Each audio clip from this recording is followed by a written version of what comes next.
श्री राम, जय हनुमान संकट मोचन कृपा निधान। आज जो है हम लोग गीता अध्याय के 8वें का 15 श्लोक से लेकर 22 श्लोक तक जो है पहले संस्कृत में फिर बाद में हिंदी में का अध्ययन करेंगे। और कोशिश करिए कि हम लोग इसको ज़्यादा से ज़्यादा लोगों तक शेयर करें और चैनल को ज़रूर सब्सक्राइब करें। इससे आपको भी लाभ होगा और जिनको आप भेजेंगे वो भी आपको लाभ के लिए आपको बहुत धन्यवाद देंगे। ऐसा हम लोग करें। नमस्कार। मामुपेत्य पुनर्जन्म दुःखालय मस् शाश्वतम् नाप्रबोवन्ति महात्मानं संसिद्धे परमागतः। अर्थात मुझे प्राप्त करके महापुरुष जो भक्ति योगी हैं कभी भी दुखों से पूर्ण इस अनित्य जगत में नहीं लौटते, क्योंकि उन्हें परम सिद्धि प्राप्त हो चुकी होती है। आ ब्रह्मा भुवनालोका पुनरारतिनोर्जनः मामुपेत्य तु कौन्तेय पुनर्जन्म न विद्यते। अर्थात इस जगत में सर्वोच्च लोक से लेकर निम्नतम सारे लोक दुखों के घर हैं, जहाँ जन्म तथा मरण का चक्कर लगा रहता है। किंतु हे कुंती पुत्र, जो मेरे धाम को प्राप्त कर लेता है वह फिर कभी जन्म नहीं लेता। सहस्त्रयुग पर्यंत महार्ययद्य ब्राह्मणो विदु रात्रियुग सहस्रांता तेहो रात्रि विदो जना। अर्थात मानवीय गणना के अनुसार 1000 युग मिलकर ब्रह्मा का एक दिन बनता है और इतनी ही बड़ी ब्रह्मा की रात्रि भी होती है।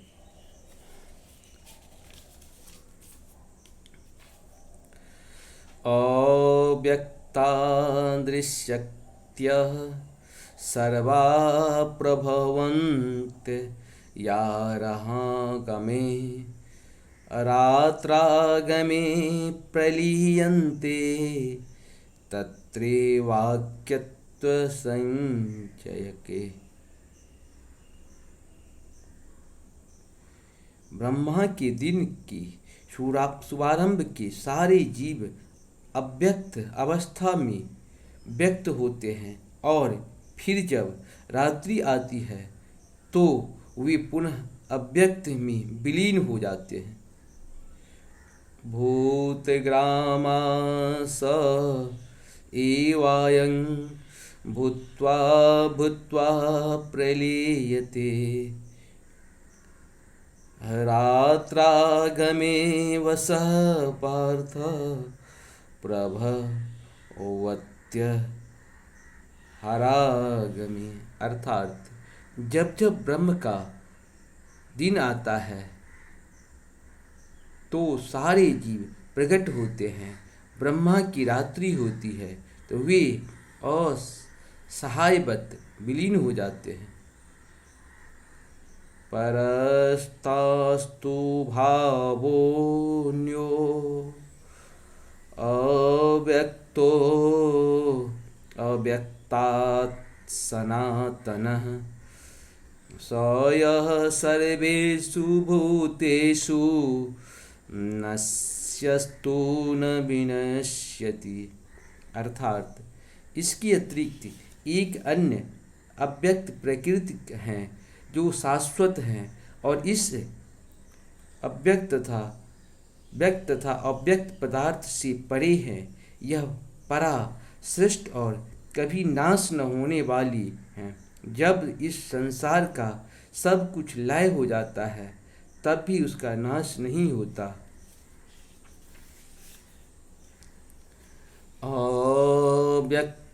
अव्यक्तोक्षरः एतयुक्ता अस्तमाहु परमा गति यह प्राप्तिनो निवर्तन्ते तद्धाम परमं मम। अर्थात जिसे वेदांत अप्रगट्य तथा अविनाशी बनाते हैं, जो परम गंतव्य हैं, जिसे प्राप्त कर लेने पर कोई वापस नहीं आता, वही मेरा परम धाम है।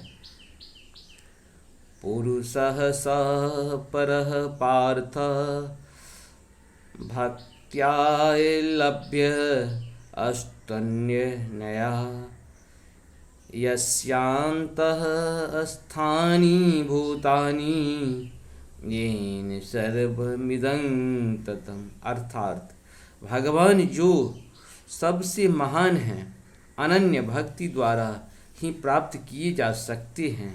यद्यपि वे अपने धाम में विराजमान रहते हैं, जो भी वे सर्वव्यापी हैं और उसमें सब कुछ स्थित है। यहाँ पे भक्ति का योग हम लोगों को भगवान बताते हैं। भक्ति तभी होगा हम लोग के अंदर जब हम लोग श्रद्धा रखेंगे। भक्ति तभी आती है जब श्रद्धा होती है, विश्वास होता है। जब आप किसी के प्रति विश्वास रखेंगे और भगवान के ऊपर आप एक बार विश्वास करके देखो, फिर देखो कि आप में परिवर्तन अपने आप आने लगेगा। क्योंकि जब विश्वास करते हैं तभी उसका फल भी मिलता है। और भगवान कहते हैं जो मुझको समर्पित हो गया, हम भी उसके लिए उतना ही समर्पित रहते हैं जितना वो मेरे लिए समर्पित रहता है। इसीलिए कोशिश करिए कि भगवान का ध्यान, भगवान का नाम, भगवान के काम, सारे कर्म करते रहिए, लेकिन उनके साथ रहिए। क्योंकि हमारी मुक्ति तभी है क्योंकि हम लोग पृथ्वी पर एक लिमिट समय के लिए आए हैं, हमेशा नहीं आए हैं। फिर मनुष्य बनेंगे कि नहीं बनेंगे इसका कोई गारंटी नहीं है। इसीलिए मनुष्य का अगर शरीर मिला है तो हम चाहें कि भगवान के ज़्यादा से ज़्यादा नज़दीक रहें और भगवान का ध्यान करें, भगवान की जो कृति है उसका गान करें, सुने और सुनाए।